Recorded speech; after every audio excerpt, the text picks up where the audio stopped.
Hello बच्चों, कैसे हो? आई होप कि आप सभी अच्छे होंगे। बच्चों, आप अपनी नोटबुक लेकर बैठ जाइए और अपना जो भी मैं आपको बताऊं वो बच्चों आप नोट करते जाइए। तो बच्चों, हमारा संस्कृत में अनुवाद बनाने का टॉपिक चल रहा है, जिसमें हम कर्म कारक यानी द्वितीय विभक्ति किसके साथ प्रयोग होती है? कर्म कारक के साथ। ठीक है बच्चों, तो इसमें मैंने आपको बताया है कि द्वितीय विभक्ति का प्रयोग कहाँ पर होता है? जिस पर कर्ता का प्रभाव पड़ता है, यानी कर्ता जिस काम को करता है उसमें हमारी द्वितीय विभक्ति का प्रयोग होता है। तो बच्चों, यानी कर्ता को जो चीज अच्छी लगती है भाई वो उसी काम को करता है। भाई बालक को पुस्तक पढ़ना अच्छा लगता है तो पुस्तक में हम क्या करेंगे? पुस्तक पढ़ना अच्छा लग रहा है तो हम उसमें द्वितीय विभक्ति का प्रयोग करते हैं। एक चीज मैंने आपको ये नोट कराई थी कि एकथितम चय सूत्र के साथ हमारी जो 16 धातुएं होती हैं, ठीक उनके योग में भी हमेशा द्वितीय विभक्ति का प्रयोग होता है, जिसमें से बच्चों हम 9 धातुओं के किस प्रकार से प्रयोग हो रहे हैं वो हम कर चुके हैं। तो हम आज अपना जो 10वां पॉइंट है, जी धातु का प्रयोग जहां पर होता है उस वाक्य में भी हम द्वितीय विभक्ति का प्रयोग करते हैं। जी मीन्स होता है बच्चों जीतना। ठीक है, तो आप वाक्य नोट कर लेंगे। रमेश गोपाल से 100 रुपये जीतता है। रमेश गोपाल से 100 रुपये जीतता है। तो क्योंकि भाई जीतने वाला कौन है? रमेश। तो रमेश क्या है बच्चों? हमारा कर्ता। किससे जीत रहा है? गोपाल से। ठीक है, तो यहाँ पे गोपाल से चिन्ह है, लेकिन फिर भी हम इसमें गोपाल में द्वितीय विभक्ति का प्रयोग करेंगे क्योंकि इसमें जी धातु है। ठीक है बच्चों, तो हमने क्या किया? चिन्ह कोई भी हो, गोपालम द्वितीय विभक्ति का यानी कर्म कारक का ही इसमें प्रयोग हुआ। 100 रुपये, 100 का मतलब होता है शतम। ठीक है, 100 रुपये को जीत रहा है तो शतम जयति। ठीक, रमेश है गोपालम शतम जयति। तो ये चीज आपको समझ में आ गई होगी बच्चों। अब हम आगे बढ़ते हैं।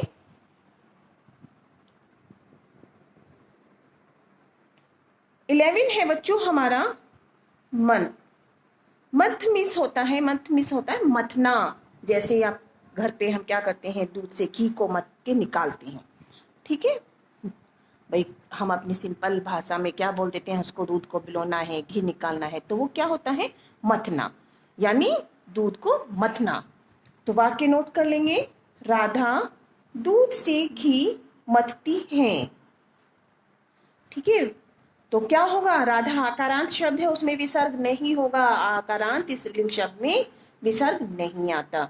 दूध से, ठीक है, दूध को पिलाया जा रहा है, दूध को मथा जा रहा है, उससे घी निकल रहा है, तो उसमें हमने क्या स्टेज चिन्ह होते हुए भी क्या लिखा है?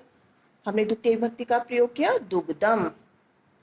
घृतम, घी को निकाला जा रहा है, घृतम मथनाती, यानी राधा दुग्धम घृतम मथनाती।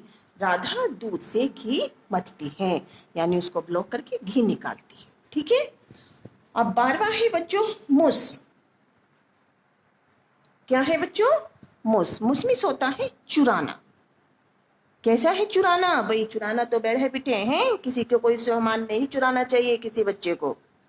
अब यहाँ पे चुराने वाले को क्या बोलते हैं? चोर। तो हमारा वाक्य भी चोर से शुरू हो रहा है बच्चों। नोट करेंगे।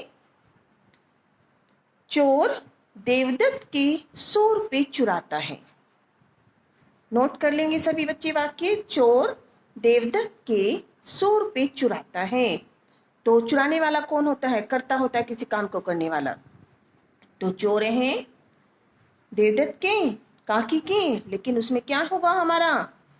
भाई मुस धातु है तो हम उसमें द्वितीय विभक्ति का प्रयोग करेंगे। देवदत्तम सतम मुशनाती, यानी चोर देवदत्त के 100 रुपये चुराता है।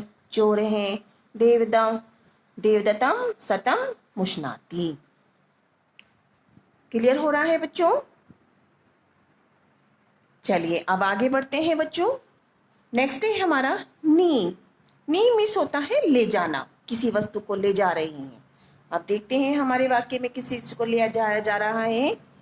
वाक्य नोट करेंगे। मोहन गांव को बकरी ले जाता है। क्या है बच्चों? मोहन गांव को बकरी ले जाता है। भाई यहाँ पे बकरी को ले जाने का काम हो रहा है। कौन ले जा रहा है? मोहन। तो मोहन हमारा क्या है? आकारांत शब्द है, तो राम के रूप की तरह ही लगेंगे उसमें। प्रथम विभक्ति का कर्ता में हमेशा प्रथमा विभक्ति का प्रयोग होता है। तो हमने क्या करना है बच्चों? मोहने कहाँ को? गांव को। ग्रामम अजाम, किसको ले जाया जा रहा है बच्चों? अजामिस होती है बकरी। तो यहाँ पे हमने द्वितीय विभक्ति का प्रयोग किया है और उसमें हमने लिखा है अजाम नेयति। मोहने ग्रामम अजाम नेयति। मोहन गांव को बकरी ले जाता है। ठीक है, सबको समझ में आ गया होगा बच्चों।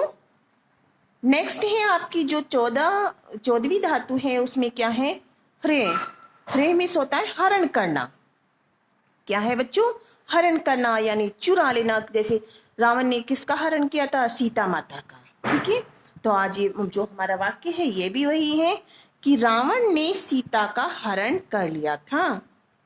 ठीक है, रावण ने सीता का हरण कर लिया था। तो हरण करने वाला कौन है? रावण।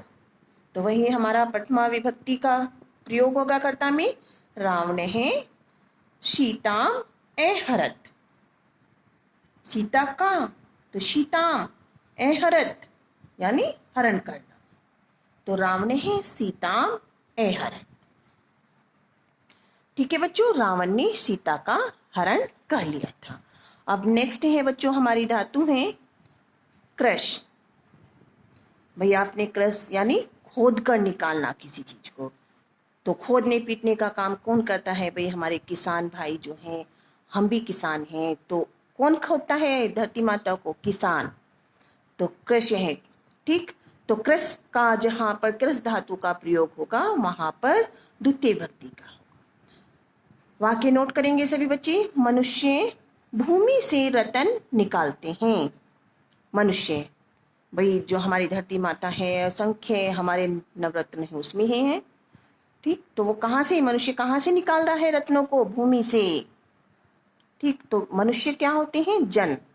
तो यहाँ पे लिखा हमने जनः वसुधाम रत्नानी, क्योंकि रत्न बहुत सारे हैं इसलिए हम बहुवचन का प्रयोग कर रहे हैं उसमें। तो हमें हमेशा द्वितीय विभक्ति का ये देख लेना है कि हमारी वस्तु एक है तो हम एक वचन का प्रयोग करेंगे द्वितीय विभक्ति के। अगर हमारी वस्तुएं दो हैं तो हम द्वितीय विभक्ति के द्विवचन शब्द का प्रयोग करेंगे। अगर हमारी वस्तुएं दो से अधिक यानी बहुवचन के अंतर्गत आती हैं, बहुत सारी हैं, तो हम उसमें बहुवचन शब्द का प्रयोग करेंगे। तो यहाँ पे क्या हुआ? जनाः वसुधाम रत्नानि कृषन्ति।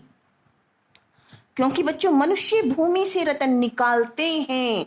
तो निकालते यानी बहुत सारे मनुष्य हैं, इसलिए यहाँ पे जनाः आया है। जैसे क्या आता है हमारा प्रथम विभक्ति के बहुवचन में राम के रूप में रामः। तो ये हमारा क्या है? जनाः। वसुधाम रत्नानि, रत्न भी बहुत सारे हैं इसलिए हमने बहुवचन का प्रयोग किया है द्वितीय विभक्ति बहुवचन। रत्नानि कृषन्ति, कर्ता के अनुसार हमने प्रथम पुरुष का हमारा कर्ता है और बहुवचन का है, इसलिए हमने क्रिया में भी प्रथम पुरुष के बहुवचन की क्रिया का प्रयोग किया। क्लियर हुआ बच्चों? अब हमारी लास्ट धातु बचती है बच्चों वह। वहन करना यानी ढोकर ले जाना किसी चीज को, सामान को ढोना। जैसे बच्चों, तो कौन ढो रहा है सामान? देखते हैं। नौकर गांव को बोझ ले जाता है। नौकर, भाई यहाँ पे बोझा ले जाने का काम कौन कर रहा है?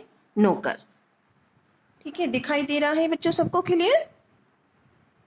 देखिए, नौकर को हम कहते हैं भृत्य, गांव को ग्रामम, बोझ को कहते हैं भारम, भार बोझ। ठीक है, भारम वहती यानी वहन कर रहा है उस चीज को, वो ढोकर ले जा रहा है। तो भृत्य है ग्रामम भारम वहती। तो ये हमारा क्या था बच्चों? द्वितीय विभक्ति कर्म कारक का हमने इसमें प्रयोग किया है इन 16 धातुओं के योग में। आगे बढ़ते हैं बच्चों। अब हम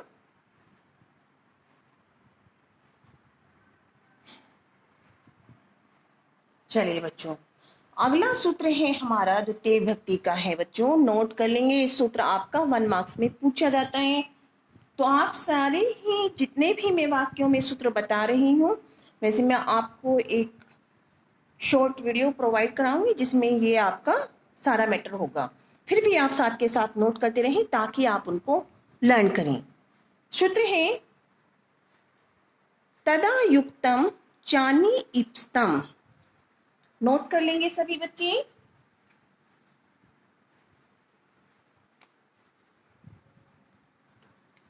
तदा युक्तम चानी इप्स्तम। बच्चों सूत्र का अर्थ क्या है, इस चीज को नोट कर लीजिएगा। मैं आपको बता रही हूं, सभी बच्चे ध्यान से नोट कर लेंगे। बच्चों जान इप्स्तम का मतलब होता है जो इच्छित हो, ठीक, यानी जो पदार्थ कर्ता के द्वारा ना चाहने पर भी, ठीक, क्या है कि उसको कर्ता नहीं चाह रहा है, फिर भी उसके इष्टतम पदार्थ की तरह, जिसे वो मतलब मेन अपना उद्देश्य मानकर चल रहा है, उस पदार्थ की तरह ही वो क्रिया से जुड़ जाता है, तो उसमें भी कर्म क्रिया यानी जो हमारा कर्म होता है उसकी उसको संज्ञा दी जाती है।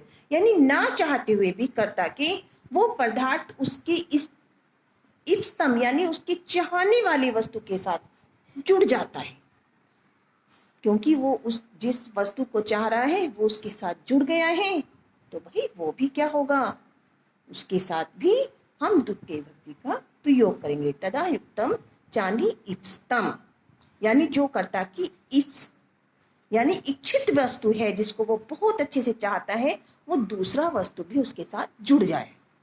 देखिए कैसी सूत्र बच्चों आप जरूर नोट करिए। सूत्र आपके 1 मार्क्स में बहुत ही ज्यादा पूछे जाते हैं, सुपर टेट में भी पूछे जाते हैं बच्चों। गांव को जाता हुआ तिनके का स्पर्श करता है। भाई उसका मेन उद्देश्य क्या है, गांव को जाना, लेकिन ना चाहते हुए भी भाई उसने देखा नहीं होगा, तिनके को स्पर्श कर दिया। तो जिस चीज को स्पर्श कर रहा है, तिनके को स्पर्श कर रहा है, तो उसमें भी द्वितीय विभक्ति का प्रयोग होगा। गांव को ग्राम, जाता हुआ गच्छन। आपने धातु रूप याद करे होंगे बच्चों। जाता हुआ भूतकाल हो गया, आपने पढ़ा है, पठ धातु के रूप बिल्कुल इजी होते हैं, मैंने आपको याद भी कराए थे। क्या होते हैं, पठत, पढ़ता, पठन, ठीक है। गांव को जाता हुआ गच्छन, तृणम स्पर्शति, यानी तिनके को स्पर्श करता है। तो जो चीज नहीं चाह रही है, वो तो गांव को जाना चाह रहा है, लेकिन फिर भी तिनके का स्पर्श कर रहा है, तो तिनके में वहां पर द्वितीय विभक्ति का प्रयोग होगा। ये नियम आप नोट कर लेंगे। नियम आपको जो सूत्र है वो जरूर याद करने हैं। आगे देखिए, अधिशीर्ण स्थाशाम कर्म, ठीक है। क्या है सूत्र का अर्थ, क्या है। अधि होता है बच्चों, अधि उपसर्ग। उपसर्ग आप जानते होंगे, जो शब्द से प्रारंभ में लग करके शब्द के अर्थ में परिवर्तन कर देते हैं, वो हमारे उपसर्ग होते हैं। ये ध्यान रखिए बच्चों, उपसर्ग और प्रत्यय का भी टॉपिक है, उसको मैं कराऊंगी, लेकिन आप उसकी भूमिका बना के रखिए। आपको मालूम होगा कि हमारे जो उपसर्ग होते हैं वो शब्द के पहले लगते हैं, और जो प्रत्यय होते हैं वो हमारे शब्द के बाद लगाए जाते हैं। तो यहाँ पे जो है अधि उपसर्ग, जिस शब्द से पहले लगा होगा, जिस धातु से पहले लगा होगा, उसमें जहां पर हमारी शीर्ण, स्था, शाम, कर्म, तो यानी शीर्ण धातु है, स्था है और आस धातु है, इनसे पहले अधि उपसर्ग आता है। अधि उपसर्ग पूर्वक शीर्ण सोना, स्था बैठना, आस बैठना, यानी स्था का मतलब तिष्ठति के रूप चलते हैं इसमें बच्चों हमारे तिष्ठ धातु के, तो उसका मतलब ये होता है वो रखा है, बैठा है किसी पर, वहीं पे आस, आस का भी मीन्स बैठना। और देखिए किस प्रकार से इसके शब्द वाक्य हैं। बालक खाट पर सोता है, ठीक है, क्या है, बालक खाट पर सोता है। तो सोने का जो होता है हमारा क्या चल रहा है, अधि उपसर्ग लगा हुआ है यहाँ पे, देखिए अधिशेते, तो कौन सो रहा है, बालक। तो बालक में हमने वैसे ही जैसे राम के रूप में बाल के हैं, खाट पर शय्याम, ठीक, यहाँ पर द्वितीय विभक्ति का प्रयोग हो रहा है, ध्यान रखेंगे। अधिशेते जिसमें अधि उपसर्ग आ रहा है, उससे पहले जिस पर भी वो है, लेट रहा है, बैठा है, सो रहा है, तो उसमें द्वितीय विभक्ति का प्रयोग होता है। तो बालक है शय्याम अधिशेते, बालक खाट पर सोता है। ठीक है, समझ में आ गया होगा बच्चों आपको अच्छे से। नेक्स्ट है बच्चों, राम सिंहासन पर बैठते हैं। राम जो है बच्चों अकेला है, लेकिन हम उसको आदरणीय आदर के साथ नाम लेते हैं, इसलिए कहते हैं बैठते हैं। हम जैसे आप कह देना कि आप बैठिए, हम तुम नहीं कहते कि तुम बैठो। जब हमसे बड़े होते हैं, जिनका हम सम्मान करते हैं, आदर करते हैं, तो हम उनको सम्मान सूचक शब्दों से का प्रयोग करते हैं वहां पर। तो यहाँ पे भी रामचंद्र जी हैं, उनको कहा जा रहा है कि राम सिंहासन पर बैठते हैं। तो बैठने वाला एक ही व्यक्ति है, तो राम है सिंहासनम, सिंहासन पर, सिंहासनम इसमें हम द्वितीय विभक्ति का प्रयोग कर रहे हैं, क्योंकि सिंहासन तो एक ही है। सिंहासनम अधितिष्ठति, राम सिंहासन पर बैठते हैं। हो गया बच्चों। नेक्स्ट सूत्र है आपका इसमें अभिते परिते हैं, अभिते हैं परिते हैं, सम्या निक्सा हा प्रतियोगे अपि। ठीक है बच्चों, अगर बच्चों आपको सूत्र याद हो जाते हैं, क्या है बच्चों, आपको सूत्र याद हो जाते हैं, तो आप तुरंत ही सेंटेंस, उस वाक्य को समझ जाएंगे कि भाई हाँ, इस सूत्र का प्रयोग हमारा इसमें होगा, तो हमें कैसे उसमें शब्दों का प्रयोग करना है, किस विभक्ति का करना है और किस कारक का। अभी तय आप इनका हिंदी मीनिंग नोट कर लेंगे सभी बच्चे।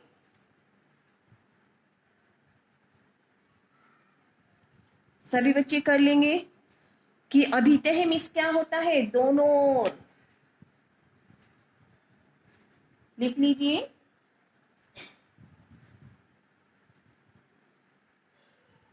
ठीक है, परिते है चारों ओर, क्या होता है बच्चों, चारों ओर। शम्या नोट करेंगे, सम्या, सम्या का मतलब होता है पास। निक्सा समीप, यानी समीप और सम्या दोनों का एक जैसे भी हम प्रयोग कर सकते हैं। सम्या मीन्स पास और निक्सा मीन्स भी समीप। हाँ, हाँ मीन्स होता है हाय, हाँ मीन्स क्या होता है बच्चों, हाय। और प्रतीक के योग में हमेशा द्वितीय विभक्ति का प्रयोग होता है, यानी अभिते हैं दोनों ओर, परिते हैं चारों ओर। शम्या कैसा है, सम्या मीन्स क्या होता है बच्चों, पास में। निक्सा मीन्स समीप और हा मीन्स हाय, इनके योग में द्वितीय विभक्ति का प्रयोग होता है। ठीक है, अगर आपको सूत्र याद है तो आप अनुवाद बहुत आसान तरीके से कर सकते हो। अब देखिए कैसे। विद्यालय के दोनों ओर सड़क है, विद्यालय के दोनों ओर, कहां पर, दोनों ओर सड़क है। और दोनों ओर किसके, विद्यालय के काकी के, रारी रे कहां पर आते हैं बच्चों, बताइए। संबंध कारक में, हमारा षष्ठी विभक्ति में। ठीक है, तो विद्यालय के, तो यहां पर के चिन्ह है, लेकिन फिर भी हम उसमें द्वितीय विभक्ति का प्रयोग करेंगे कि विद्यालयम अभित है दोनों ओर, सड़क यानी राजमार्गम अस्ति, विद्यालय के दोनों ओर सड़क है। विद्यालयम अभिते राजमार्गम अस्ति, विद्यालय के दोनों ओर सड़क है। चलिए आगे देखते हैं बच्चों। मंदिर के चारों ओर उपवन है, क्या है बच्चों, मंदिर के चारों ओर उपवन, बगीचा जिसे हम कहते हैं। तो मंदिर के सेम वही है, यहाँ पे भी षष्ठी विभक्ति का चिन्ह है, लेकिन वहां पर हम क्या करेंगे, क्योंकि वहां पर चारों ओर परित्यय वर्ड आ रहा है, चारों ओर, दोनों ओर, पास में, समीप में, तो जहां पर ये शब्द होंगे अभितय परितय क्षमा निक्सा हाँ, तो वहां पर द्वितीय विभक्ति का प्रयोग होगा। तो क्या होगा बच्चों, मंदिर को हम कहते हैं देवालयम। ठीक है, देवालयम ये देवताओं का घर, देवालयम परितः चारों ओर, उपवनम अस्ति। देवालयम परितः उपवनम अस्ति, मंदिर के चारों ओर उपवन है। हो गया बच्चों। गांव के पास मंदिर है, भाई गांव के पास मंदिर आ गया, ठीक है। गांव के ग्रामम निक्सा, हम यहाँ पे समीपा सम्या शब्द का भी प्रयोग कर सकते हैं। निक्सा देवालय अस्ति, ग्रामम निक्सा देवालय अस्ति, गांव के पास मंदिर है या गांव के समीप मंदिर है। ठीक है बच्चों, तो ये हमने आज किया है। जो हमारा द्वितीय विभक्ति के मैंने आपको 5 सूत्र नोट कराए हैं, इनको अच्छे से लर्न कर लीजिएगा। मैं आपको बहुत अच्छे से शॉर्ट वीडियो में भी समझाऊंगी, लेकिन आपको साथ के साथ जब आपको ये सूत्र याद होंगे कि भाई देखिए अभिते परिते शम्य निक्सा प्रतियोगे सह अपि, ये तो द्वितीय विभक्ति का चिन्ह है। जहां पर ये होंगे चिन्ह कोई भी हो जिसके पास में, जैसे विद्यालय के दोनों ओर है, मंदिर के चारों ओर है, गांव के पास है, तो वहां पे उन वर्ड्स में हमें क्या करना है, द्वितीय विभक्ति के यानी हमें कर्म कारक का प्रयोग करना है। कर्म कारक के साथ द्वितीय विभक्ति का प्रयोग होता है, तो इसलिए बच्चों आप ये सारी चीजें याद रखें। चलिए बच्चों, आपको वाक्य बनाने अच्छे से समझ में आ रहे होंगे, मैं आशा करती हूँ।